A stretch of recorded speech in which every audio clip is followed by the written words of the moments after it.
First at 4, a popular restaurant goes up in flames in Oakland County. Firefighters say this was a tough battle. Andrew.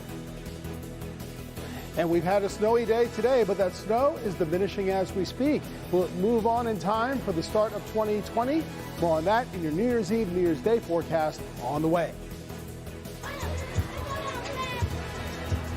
It's the party of the year right here in downtown Detroit. Kids of all ages. I'll have a live report first at 4. Live from downtown Detroit, home of WDIV and Click on Detroit. Local 4 News First at 4 starts now. Good afternoon. I'm Jason Carr in for Karen Drew. First at 4, firefighters say a popular South Lyon restaurant may be damaged beyond repair. The fire started this morning at the Lyon Cantina on Pontiac Trail at 9 Mile. Luckily, no one was inside. Flames were seen coming out of the roof over the restaurant's kitchen. Firefighters from multiple departments responded. They went inside but had to get out when the smoke and the fire intensified. One customer says he simply can't believe this happened here. The Cantina's been here for, I want to say, at least 10 plus years now. It was just kind of like one of those staple restaurants. You know, we don't have too many good places in town that have been around a while, and it was one of them. Firefighters are still investigating what started that fire. Detroit police investigating a deadly shooting at this apartment complex on the west side. Police say an unidentified man was killed at the scene on Archdale and Schoolcraft near the Southfield Freeway. So far, we don't have any information on the why about this case, why he was shot. Police would like to talk to 2 men, though. They were driving a dark Chevy Cruze, last seen heading south from the shooting scene. If you can help them, give police a call. Warren's mayor is trying to reassure his residents they have nothing to fear about that green ooze leaking onto 696 in Madison Heights. It's going on over the last week. Mayor Jim Fouts sent out a statement saying in part, quote, "Inspectors checked all the drains in our city and the result is no contamination." Meanwhile, workers from the Environment Great Lakes Energy Department, or EGLE, remain on the scene to make sure a sump pump keeps working. Later this week, they'll take a soil sample to see if and how the chemical ooze might be moving. That will determine their next steps. And new at 5, we talked to Candace Miller, the Macomb County Public Works Commissioner, why she says EGLE needs a complete overhaul. Well, it was a little touch and go last night with the wind and the snow and then a rough snowy start this morning, but things are starting to look better as we get closer to 2020.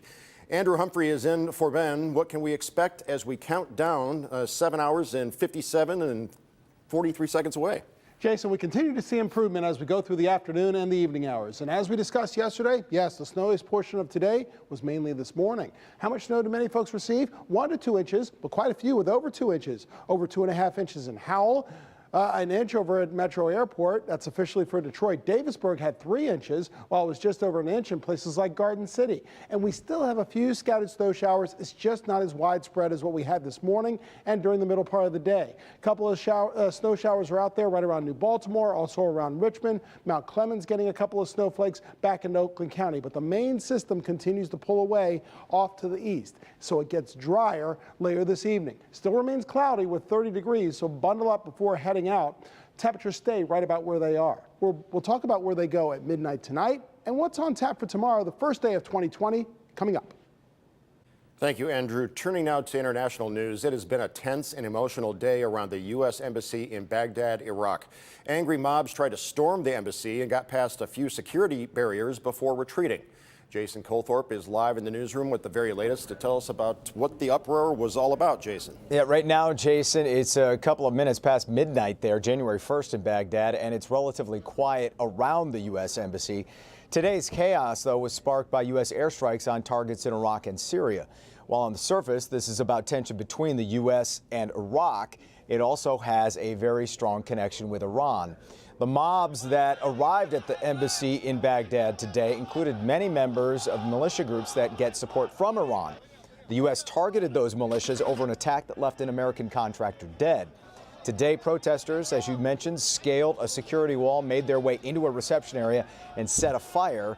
American military forces fired tear gas, pushing those protesters back. No Americans were hurt, and the embassy was not evacuated. While Iraq's prime minister called for protesters to leave the embassy, President Trump took to Twitter to directly blame Iran. Here's what the tweet said. Iran killed an American contractor, wounding many.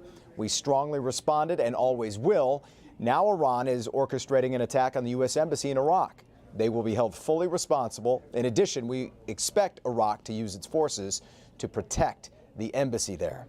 Secretary of Defense Mark Esper says the U.S. is sending more specially trained Marines to ensure the safety of the U.S. Embassy in Baghdad. The embassy compound covers a large footprint at more than 100 acres there. We'll have more on this situation, of course, monitor it for more tonight at 5. For now, JC, back to you in the studio. All right, Jason, thank you so much. Impeachment proceedings against President Trump have been on hold while Congress is on holiday break. In the meantime, Secretary of State Mike Pompeo will head to Ukraine on Thursday. The Trump administration's dealings with that country are at the heart of the investigation. Right now, House Speaker Nancy Pelosi is not sending the articles of impeachment to the U.S. Senate.